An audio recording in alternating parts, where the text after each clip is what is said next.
अस्सलाम वालेकुम everyone, welcome back to another video of first year computer science. आज की वीडियो में हम लोग चैप्टर नंबर 1 का last topic software development tools काफ़ी डिटेल में कवर करेंगे। और ये वीडियो थोड़ी सी लेंथी ज़्यादा हुई क्योंकि हम लोगों ने इसमें 6 टॉपिक कवर करने हैं और हर टॉपिक में जो एग्जांपल्स दी हुई हैं उनके सॉफ्टवेयर मैं आप लोगों को प्रैक्टिकली ओपन करके भी दिखाऊंगा। सो वीडियो को आप लोगों ने कंप्लीट देखना है ताकि आपका कोई भी टॉपिक मिस ना हो। So let's start. ओके जी, तो सबसे पहले हम लोग सॉफ्टवेयर डेवलपमेंट टूल्स की थ्योरी को समझ लेते हैं और साथ साथ जो प्रैक्टिकल होगा वो भी आप लोगों को दिखाता जाऊँगा।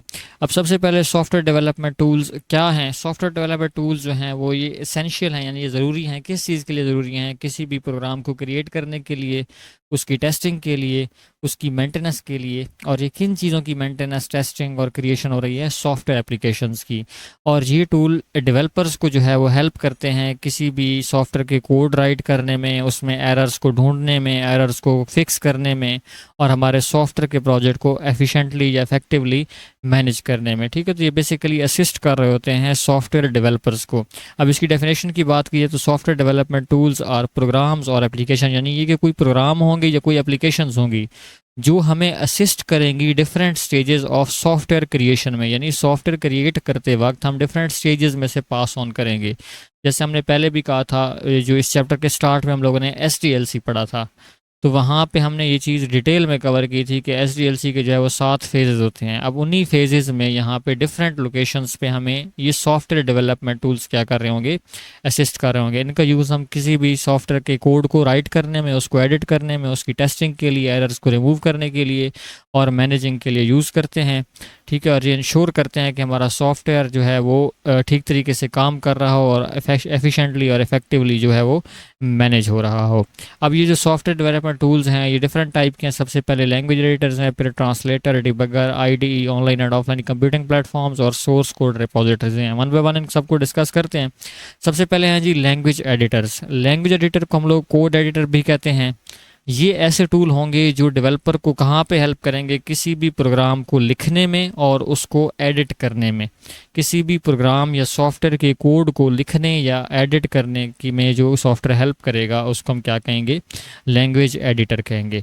और ये दो तरह के यहाँ पे एग्जांपल दी हुई हैं, एक तो Notepad++ है और दूसरा VS कोड है। इनके अलावा और भी हैं, ठीक है, और वो भी आप लोग इंटरनेट पे सर्च कर सकते हैं। अभी मैं आपको ये दोनों दिखा भी देता हूँ कि VS कोड असल में ये सॉफ्टवेयर कैसा जो है वो दिखता है और Notepad++ कैसे दिखता है। ओके जी, तो अभी हम लोग डेस्कटॉप स्क्रीन पे आ चुके हैं। सबसे पहले हम लोग यहाँ पे सर्च कर लेते हैं Notepad++।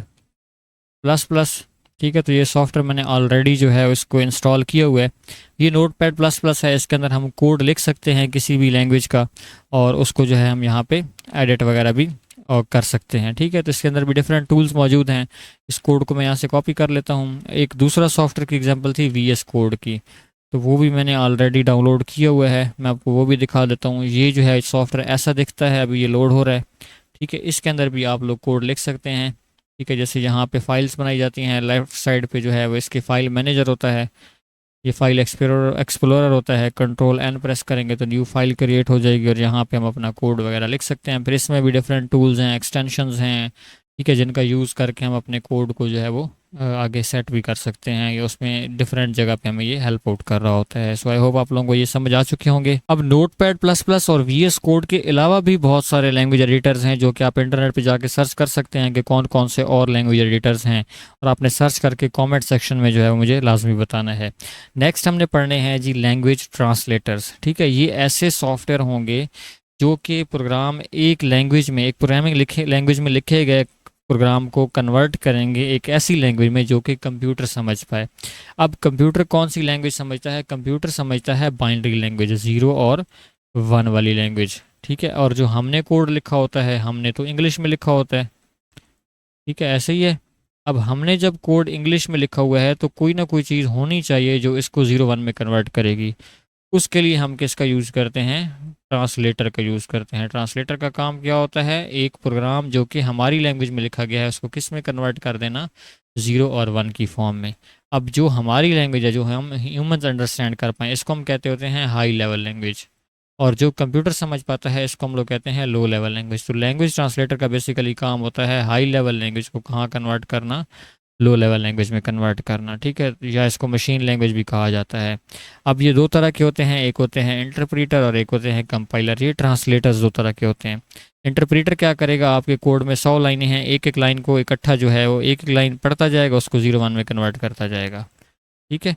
और जो हमारा कंपाइलर होगा, कंपाइलर इंटायर कोड को एक ही दफ़ा कन्वर्ट करेगा, यानी ये 100 की 100 लाइनों की इकट्ठी आपको क्या बना देगा, बाइनरी बना देगा, जो कि आप फिर जो है कंप्यूटर की तरफ भेज के उसको एग्जीक्यूट कर सकते हैं।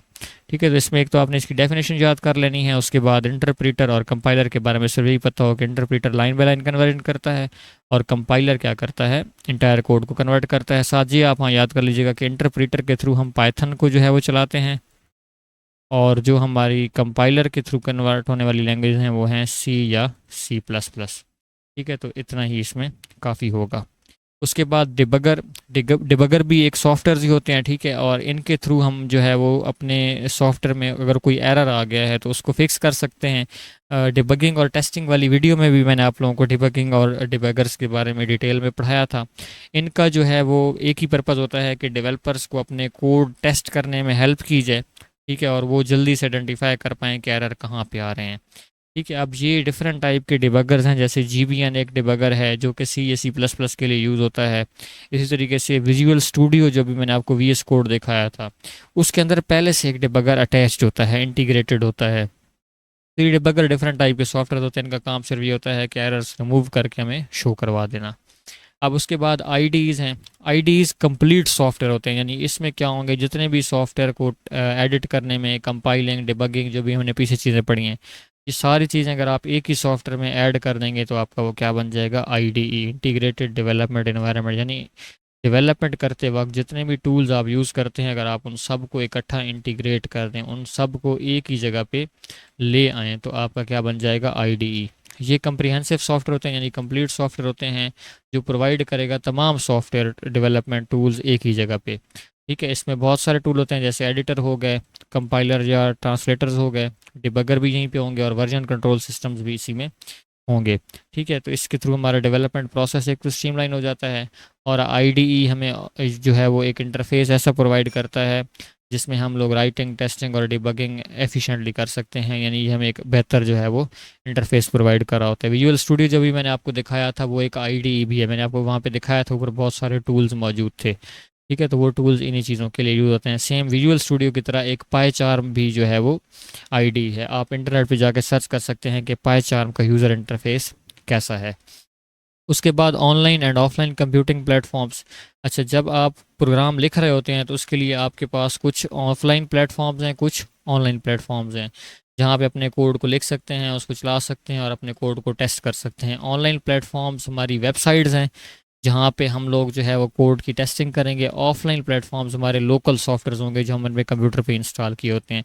मैं आपको ये दोनों दिखा देता हूँ कि ऑनलाइन प्लेटफॉर्म्स कैसे नज़र आते हैं और ऑफलाइन प्लेटफॉर्म्स कैसे नज़र आते हैं। ओके, अगर हम लोग ऑफलाइन प्लेटफॉर्म की बात करें तो जैसे मैंने आपको कहा था कि विजुअल स्टूडियो कोड एक ऑफलाइन जो है वो हमारे पास सॉफ्टवेयर है जिसके अंदर हम कोड लिख सकते हैं।